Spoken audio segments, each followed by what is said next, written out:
David, your two most recent books, Signs of Murder and A Plot to Kill, have a connection in that the murders took place in areas that you are very familiar with. Can you tell us, did this help with the research and the writing of the books? How did it work? Well, I think the first thing to say, Fiona, is thank you for inviting me back to Carluke Library to talk about the two books. The way you posed the question there made it almost seem as if the connection was that I was the murderer. And of course, that is not the connection. The connection is that both of the books are about murders that took place in towns where I had lived or currently live. And yours is a very interesting question because you would imagine, given that personal connection, it makes the research and the writing of the book that much easier. In fact, it's not easy at all. It makes it more complicated. It makes it more complicated because murder, no matter when it took place, creates ripples in time and space. And those ripples affect people in generations after the murder has taken place, or they awaken issues that people don't really want to acknowledge and talk about. And therefore, there are sometimes people who would actively want to discourage me from writing about the murders. And indeed, I started writing Signs of Murder first, and the experience of writing that was actually quite difficult. So much so that when people in my hometown of Buckingham, which is where I live in now, were saying, "Are you going to write about the murder? Are you going to write about the murder of an elderly man called Peter Farquhar?" I said, "No, I'm not. I don't think I want to do this." And it was only because I then subsequently discovered one or two things that I felt allowed me to talk about that murder that I chose to go ahead. But it was more difficult, not easier, because I lived there. Local connection, yeah, I can totally understand it. And I don't want to live anywhere near you. If you're going to make a house move in the near future. Yes. I know people are going, "Oh no, we better move away from there." He'll start talking about. Sorry if I inferred that you had anything to do with these murders. Absolutely understand you did not. So we're here today in Carluke Library, and you grew up near the town of Carluke.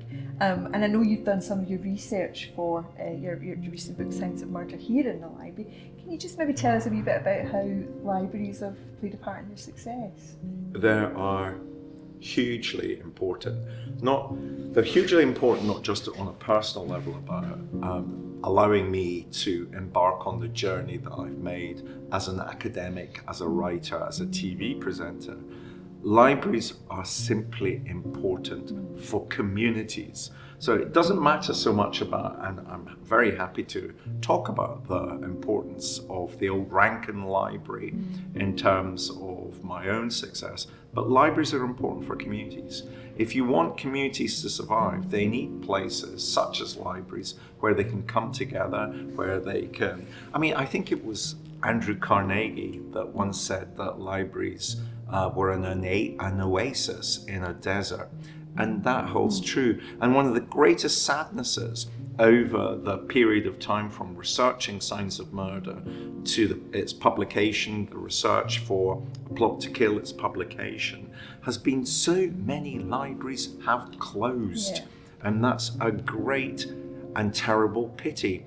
And even as I'm speaking to you at the moment, Fiona, in the autumn of 2022, I wonder to what extent libraries are going to become even more important to people as the gap between rich and poor widens, and people are worried about heating, about where they can go to keep warm.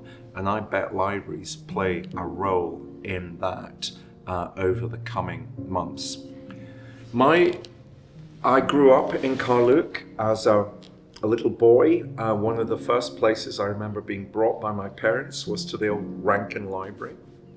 I remember with great pride the first time I was given a library card, permission to borrow books. I remember the smell, I remember the colours, I remember the books that I started to read in the old Rankin Library, and it felt very much to me almost as if it was a real marker in terms of who I was, what I could be. I remember some of the books that I borrowed at that time. I remember becoming incredibly interested in Dickens. It makes me sound like a rather bookish child, and I suppose in some ways I was, but I absolutely was aware that being in the library for me was a very special place, a place where I could read, a place where I could reflect, and also a place instrumentally where I could do homework. Yeah, no, absolutely. And yeah, you're right, libraries are going to have a difficult time ahead with all the public sector cuts and finances, but being warm spaces might just help us a little bit moving forward. So yeah. So your professional reading matter must be a bit grim, to say the least, David. I can only imagine. So can you tell us a little bit, what do you read for leisure and escapism? Yeah, I tend to read non-fiction rather than fiction.